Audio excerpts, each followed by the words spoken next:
তাহলে এই সীমাটা কি হবে एग्जांपल প্রদত্ত সমীকরণ d square minus 3d plus 2y সমান 3x। এখানে দেখো এর আগে যে অঙ্কগুলো ছিল তার পাশে এরকম কোনো শর্ত ছিল না, এই শর্তকে আমরা কি বলি সীমামান শর্ত। এই শর্তকে কি বলি সীমামান শর্ত বা আদিমান শর্ত। এখানে এই যে y অফ 0 সমান 3 এটা দ্বারা আমরা কি বুঝি, অর্থাৎ x এর ভ্যালু যখন 0 তার মানে কি বুঝি যখন x ইকুয়াল 0 তখন y ইকুয়াল কত, আমরা এইটা বুঝি। কথা ক্লিয়ার? এটা দ্বারা কি বুঝি যখন x ইকুয়াল 0 তখন y এর ভ্যালু কত 0। কথা ক্লিয়ার? এর আদর্শ যে আকার, এটা যে আদর্শ আকার সেটা হলো এটা y অফ x নট সমান y নট। তার মানে কি যখন x ইকুয়াল x নট তখন y ইকুয়াল y নট।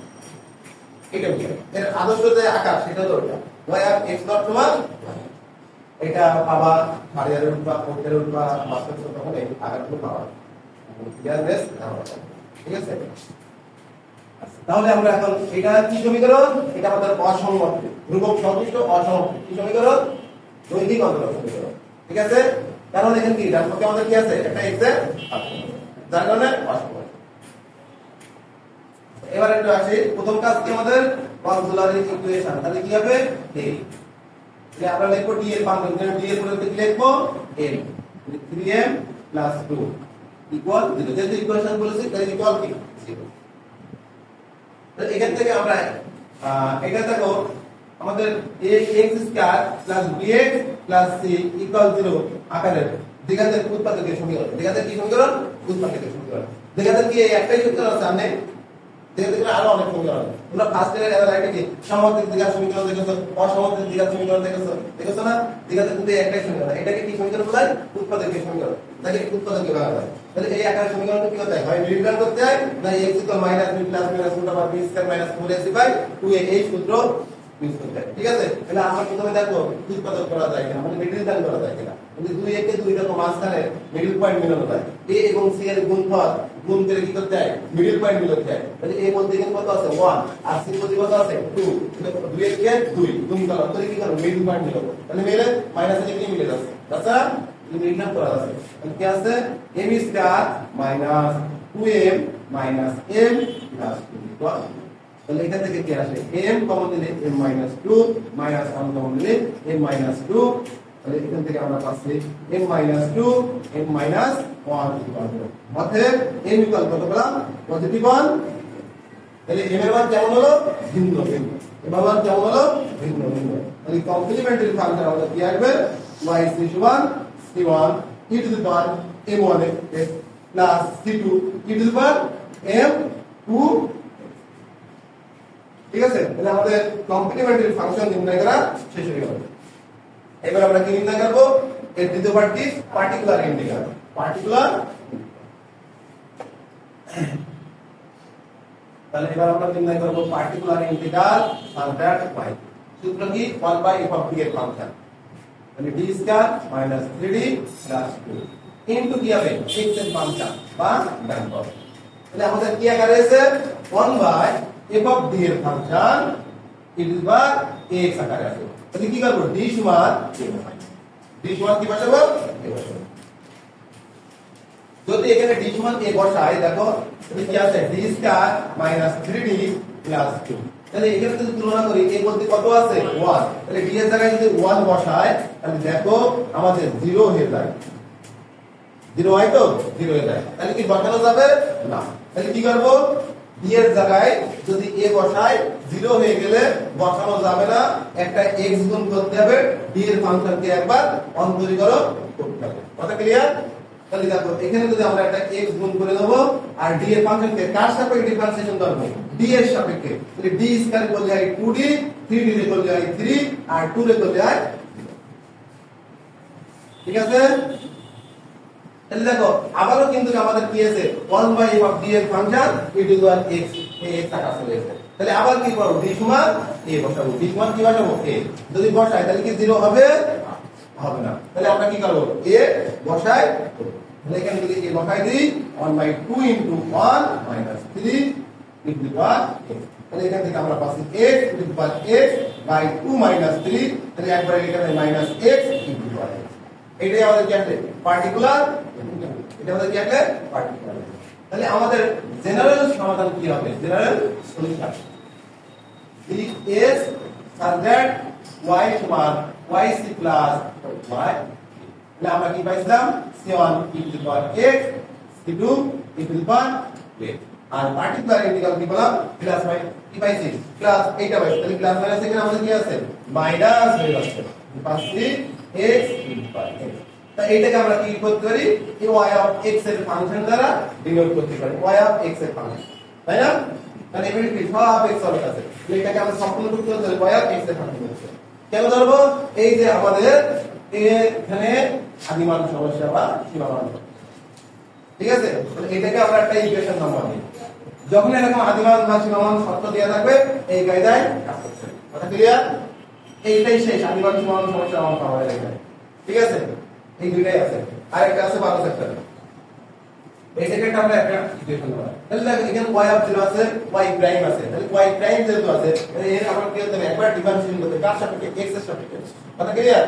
তাহলে আমরা এটাকে একবার যদি x এর সাপেক্ষে ডিফারেন্সিয়েশন করি তাহলে আমরা পাবো y প্রাইম হবে, তাহলে square e to the power x এর বলি কি i e to the power x, e to the power mx এর বলি কি i m e to the power mx, তাহলে এখানে কি আসবে এটা আমাদের টু আসবে মানে 2c2 e to the power x, আর এখানে কি হবে u v হবে, দেখো দুইটা x এর ফাংশন, দুইটা x এর ফাংশনকে একবারে ডিফারেন্সিয়েশন করা যায় না, কি করতে হয় u v করতে হয়, ঠিক আছে?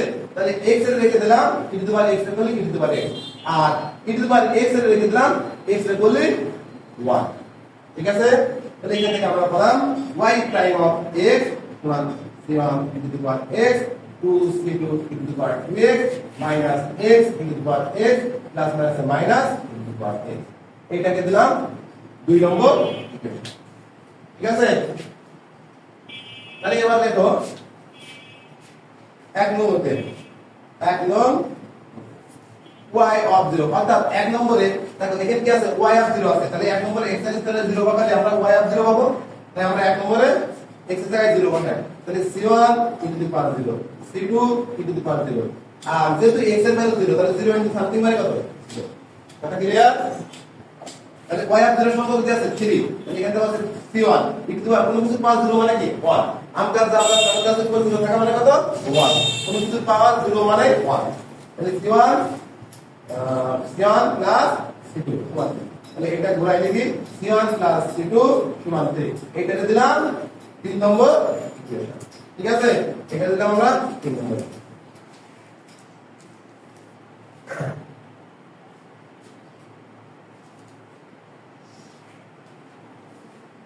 এরপরে আমরা কি লিখবো, এরপরে লিখবো 2 ইনটু y, ওকে? তাহলে y প্রাইম অফ 0, তাহলে y প্রাইম তাহলে 2 নম্বর কই এই যে আমাদের 2 নম্বর, তাহলে এখানে c1 e to the power 0 আর 2c2 e to the power 0, আর x 0 হওয়ার কারণে এটা কি আছে 0, টোটালি কি আছে 0, আর এখানে e টু দি পাওয়ার কি আছে, তাহলে এখান থেকে আমাদের থাকছে y প্রাইম অফ 0 সমান আমাদের দেয়া আছে y প্রাইম অফ 0 সমান আমাদের কি দেয়া আছে 3 দেয়া আছে, y প্রাইম অফ 0 সমান 3, তাহলে আমরা বাংলা করলাম y প্রাইম অফ 0 সমান 3, তাহলে এখান থেকে আমরা পাচ্ছি c1 কোন কিছু পাওয়ার 0 মানে 1 মানে 2c2, আর এখান থেকে পাচ্ছি 1, তাহলে এবার আমরা কি করব c1 প্লাস 2c2 সমান 3 প্লাস 1, তাহলে মাইনাস আর এর শেষে প্লাস হবে, যা কি ইমপ্লাইজ করে যে c1 প্লাস 2c2 সমান আমরা পেলাম 4, তাহলে এটাকে আমরা দিলাম কত নম্বর ইকুয়েশন 4 নম্বর ইকুয়েশন, ঠিক আছে? ঠিক আছে, আমরা এক নম্বর ইকুয়েশনটা বুঝতে পারবো না, কারণ এটা আমার পরবর্তী কাজে লাগবে, তাই আমি বুঝতেছি, ঠিক আছে? কারণ এই যে এখানে c1 এর c2 তে ধ্রুবক আছে, এই ধ্রুবকের মান আমরা বের করেছি এখানে আমরা বসাতে, তারপর আমরা এই ইকুয়েশনটা বুঝতেছি মাঝখান থেকে বুঝতেছিলাম, ঠিক আছে?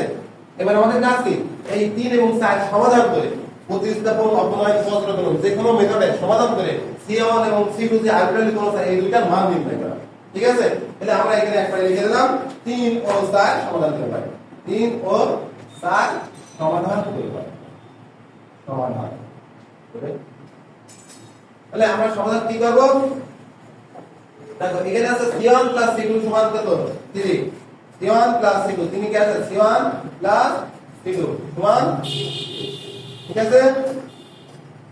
আর 4 কি আছে c1 2c2 সমান কত, এই দুটো আমরা কি করব যদি বিয়োগ করি তাহলে এখানে কি আছে এটা কেটে যাচ্ছে, তাহলে এখান থেকে মাইনাস c2 সমান -1, তাহলে c2 সমান কি করলাম 1।